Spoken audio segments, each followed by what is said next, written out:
the Radio Troller Entertainment Podcast channel.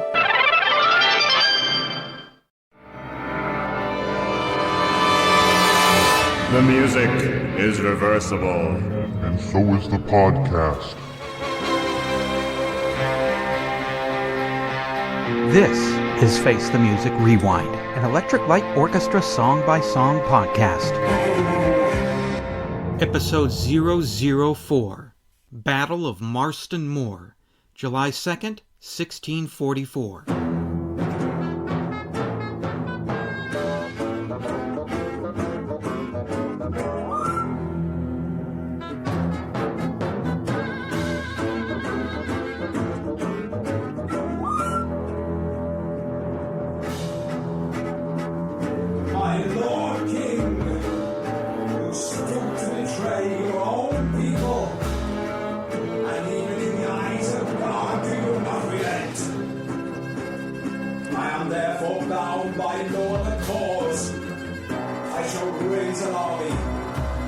Together you'll march against you and your kind, and every born man will fight to regain his own freedom and cleanse his wretched soul.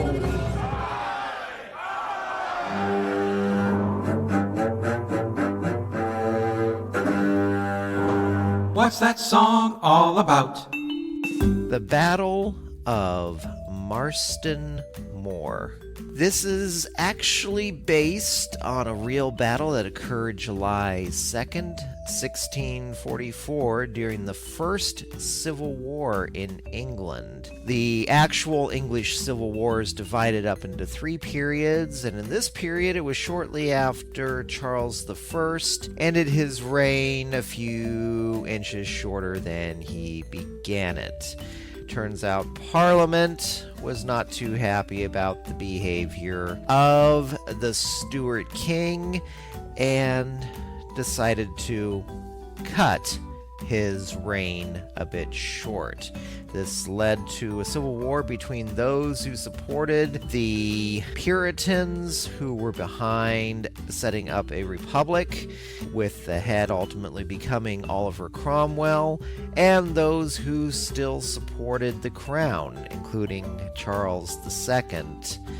Prince Rupert of the Rhine was besieging the city of York, and Cromwell and Lord Fairfax and their allies wanted it. And with the Battle of Marston Moor, they decidedly got it. They also managed to cut off the Royalists' access to the north of England at the time.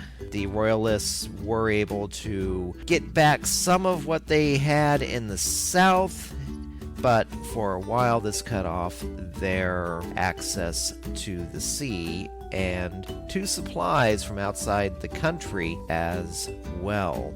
It was a very important battle in English history. As for the history of Electric Light Orchestra, it's just kind of an oddity. Bev Bevan refused to play on this particular song because, well, he detested it. So we've got Roy Wood filling in some percussion. They actually hired a real violin player for this. We've got Eric Paul here to tell us what he thinks of the song. I hate it! Oh, this is Eric Paul Johnson. And I'm Eric Winsenson. And I hate this song. I've always hated this song. There are E.L.O. songs that I'm not crazy about, but doing a quick run-through of the catalog in my head, this is one I genuinely cannot stand. Well, what exactly is your problem with this one? I think you've got a list. All of it. I hate it when rock bands do the medieval kind of thing, or because in my head, instead of picturing some serious, history lesson or whatever that they're trying to do here, I just see Sir Robin and coconuts and black knights getting their arms chopped off and peasants having a discussion about democracy with the king, and I don't know. It just doesn't work for me. Musically, it doesn't work for me. I think this sort of like perfectly encapsulates what E.L.O. is at this point. This song, especially, sounds like a bunch of psychedelic rock guys who also like classical music and want to do rock with classical music said, well, let's do this. They just grabbed whatever random classical type of instruments they could find, wrote and performed a song, and said, hey, look, we did a classical music song. And it's, no, you didn't. I don't know what you did, but it's not classical music. So those are just a few of my issues with the song, and it's just, I don't like it. I mean, there's one part that I do like. It's only a few seconds.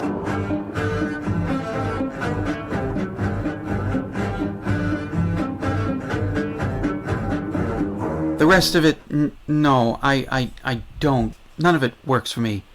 It's anywhere from silly with Roy Wood's, I don't know, narration speech there at the beginning, and I'm not digging the music, and I'm just the whole scene. I'm not digging it, man. Well, this time I kind of felt a little bit different. Yeah? I didn't love it. I wouldn't say it's the most memorable progressive rock medieval piece I've ever heard. I mean, they're not Steel Eye Span. But, and I do agree with you with Roy Wood's narration at the beginning. That came on, and I'm sitting there going, what is he thinking? Luckily, it isn't that long, because otherwise it would get into the territory of Rick Wakeman's King Arthur album and King Arthur on Ice and all that type of thing. Yeah. But when it comes to actually the music, I really like it because you can feel the armies marching, you can see kind of the scene that they're setting, and that part pretty much works. This is the one time I think those sawing cellos actually make sense. Yeah. I mean, I suppose I can see it that way, that it would lay out sort of as the soundtrack for a battle. As for too long, I don't know. I think 6 minutes, of course, for me, as soon as Roy starts grumbling that speech, that's when it lasts too long for me. I was afraid that speech was going to be all 6 minutes of it. Yeah, at least Roy's speech doesn't go on for 6 minutes. Are you familiar with a band called The Nice? I've heard of, I haven't heard anything from them. Okay. The Nice was Keith Emerson's band before Emerson, Lake and Palmer.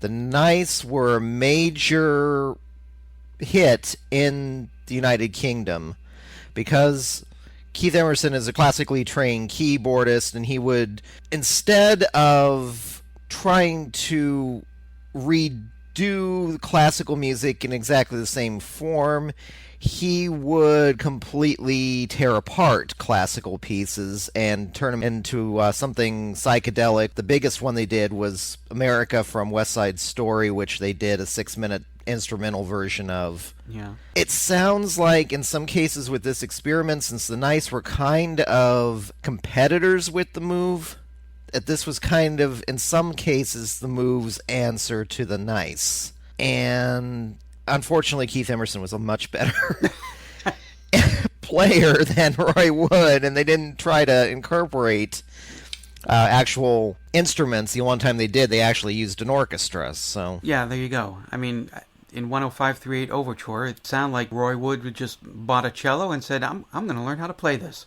And I'm going to learn how to play this right here on the record instead of learning beforehand. At least you got notes out. That's better than I can do on a cello, so. You know, I've never actually tried to play. I've plunked on a stand-up bass once, but I've never actually played a cello. The odd thing about this song, to me in my head, is how funny it is that it's under the Electric Light Orchestra name. I mean, this occupies the same sort of like building with Can't Get It Out of My Head and Turn to Stone and, and Telephone Line. And I know that's just because it's Roy Wood. And the best thing that happened to E.L.O. was Roy Wood leaving, so that's why you're not going to have more of this stuff.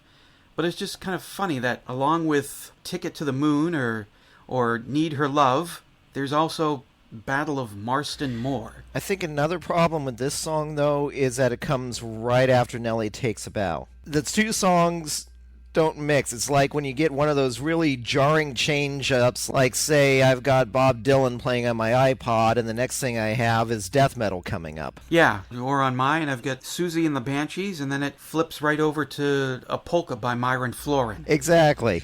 Maybe this would have fit better on the very end of the album. You know, if they were going... I think so. I could see that. Right. I know the next song we're going to do, First Movement, that one opens the second side. I can't remember what it sounds like, so it makes sense it would start side 2 because it's probably a nice rousing instrumental and everything to get things going again once you flip the record over. Mm-hmm. It is a bouncy instrumental, yeah. But maybe Queen of the Hours or something like that would have been better to end side 1 with instead of Battle of Marston Moor. I think so, yes. And here we are with a station break. A station break is the time we take to tell you your tune to WDGY. Minneapolis, St. Paul. That's just a KY way of saying we love you. Roy Wood, you stoop to betray your own fans. Even in the eyes of Jeff Lynne, do you not relent? I am bound by no other course. I shall raise my hands and cover my ears against the sonic assault which you have unleashed upon us. Greetings, E.L.O. fans from all parts of the world. Mike Hudson here to share my thoughts on the Song of the Week. This time, it's The Battle of Marston Moor, July 2nd, 1644. First off, I find it odd that an Englishman would subtitle it the way Americans generally write out dates. You think instead it would be 2nd July 1664. Okay, so what do I think about the song? I'm not very fond of it. I think perhaps the first couple of times I heard it, I might have liked it better, primarily because it was new to my ears, and though it'd been out for a few years, I'd never heard it before, and I was hungry for anything that was new by E.L.O. I started out with Out of the Blue and kind of backtracked the albums to the beginning. You can imagine my shock at hearing how different this was to almost everything that followed it. This isn't really a song, as there's no singing. It's more of an extended instrumental with a spoken dialogue at the beginning about some uprising, presumably against a dictator. That's about all I get out of it lyrically, and I put that word lyrically in quotations. Musically, it's all over the place and somewhat of a mess. Bev Bevan refused to play on the track because he just flat out didn't like it. Neither do I, really. I'm guessing it's Roy bashing out the percussion, maybe Jeff helping, I don't know. In fact, I'm guessing once again it's mostly Roy playing everything, cellos, woodwinds, etc. I do hear Steve Willem on the violin and Bill Hunt on the horn. I'm not sure if Jeff is even on this track unless he's in the background crowd voices. I don't really hear any bass guitar on it. I do hear contrabass, which Roy is playing. This track has always made me think of some TV show or movie or something from the 70s. It sounds like excerpts from something that I've heard a long time ago, like the background music that would be used in such a production. I would have been okay with this piece if it wasn't even on the album at all. They could have put something better in its place. Since they were also working on the Moves Message from the Country album concurrently with this one, I would have a lot rather had some of Jeff's contributions to that Move album on this album in the place of Marston Moor. Naturally, they would have had to been change the arrangements around a bit, add some strings, take out all the Roy woodwinds that are prevalent on the Move songs from that period. Imagine having some of the songs like Message from the Country, No Time, The Minister, or The Words of Aaron on the first E.L.O. album with some strings added. I think they would have sounded perfectly in place. Even the older Jeff Lynne Move songs like What? Or Open Up Said the World at the Door. I think they would have been perfect fits for the first E.L.O. album with a tad of orchestration. I'd even been more happy with having Roy Wood's song It Wasn't My Idea to Dance in the place of Marston Moor. I think that song would fit fine on the first album. So yeah, you get it. I don't really like Marston Moor. I know some of you said you do, but I know an awful lot of E.L.O. fans find this track to be an assault on the ear and not unlike Revolution No. 9 from the Beatles' White Album. Well, that's about all I've got to say about this song. Next time we'll be talking about another Roy Wood track from the first album. I'll let you wonder whether I like that one or not. You'll find out next time. Same bat time, same bat channel. Mike Hudson, out.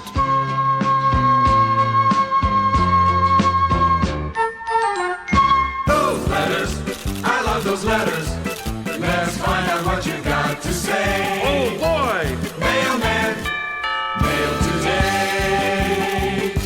Alan Walker. Would have been more appropriate for Jerry Lewis to do the narration. Then we would have assumed correctly that we were being punted. Well, oh God, I know what you're up to now. I now know what you're up to. You wanted a Jerry Lewis imitator, and you were trying to fiddle around with vocals yesterday with the Marston Moor. Alan, that is an excellent idea. And what we want to do here at Face the Music is make our listeners happy. So, here you go. It's another instant request!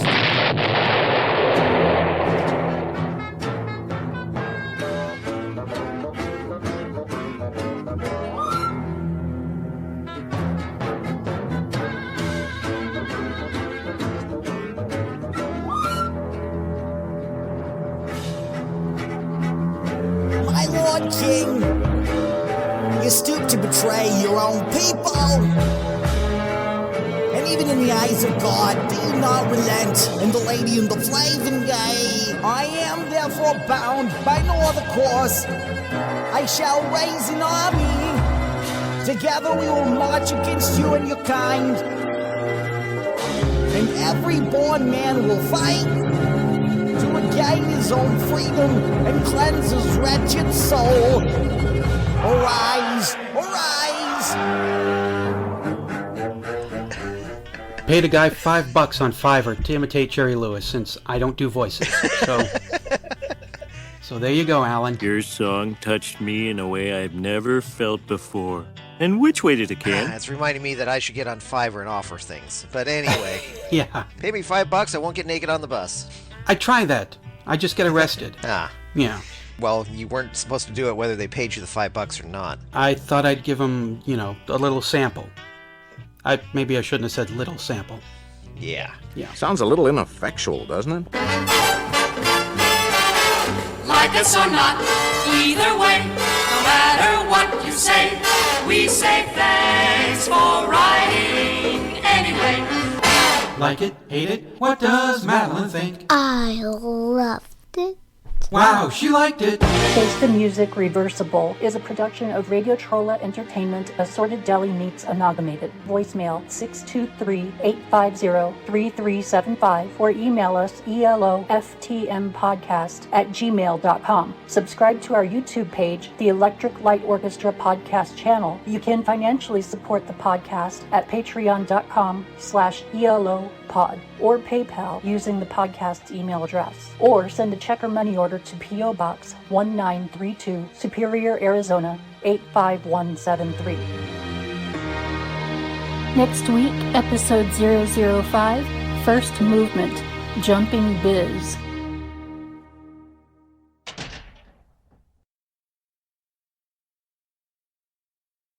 Why did you love it? I loved it because these said funny words. Ah ha ah ha ha ha ah ha ha ha.